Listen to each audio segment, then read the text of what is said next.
আসসালামু আলাইকুম প্রিয় ফেসবুক বন্ধুরা, সবাইকে স্বাগত জানাচ্ছি। এটা কুরুশকুল যাওয়ার যেই দৃশ্যটি, এই নতুন ব্রিজের যেই সুন্দর পরিবেশ, খুবই সুন্দর।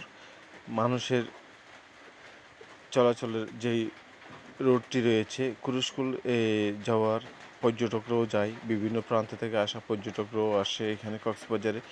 আসার পর যেই সুন্দর পরিবেশটা মানুষ উপভোগ করে, এটার জন্য আপনার খুবই মানে কত লক্ষ লক্ষ টাকা দিয়ে এই ব্রিজটা করা, কিন্তু এই কক্সবাজারের এই ব্রিজের পাশে, এই বাঁকখালী নদীর পাশেই এই ময়লার আবর্জনার ময়লা, যে ময়লাগুলো আছে এগুলো গন্ধ, যারা পর্যটকরা আসে এখানে চলাচলের খুবই কষ্ট হয়।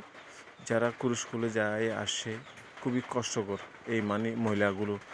এই পৌরসভা থেকে ডাম্পিং স্টেশনের নামে এই ডাম্পিংগুলো করা হয়েছে। তো এটা খুবই মানুষের চলাচলের জন্য খুব কষ্ট করে এই কুরুশকুলে যারা থাকে, যারা বিভিন্ন প্রান্ত থেকে আসে এই ব্রিজটা দেখার জন্য, কিন্তু খুব কষ্ট পায়।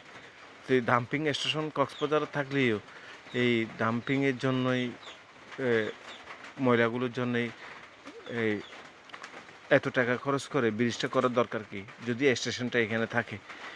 আপনাদেরকে নজরে রাখলাম।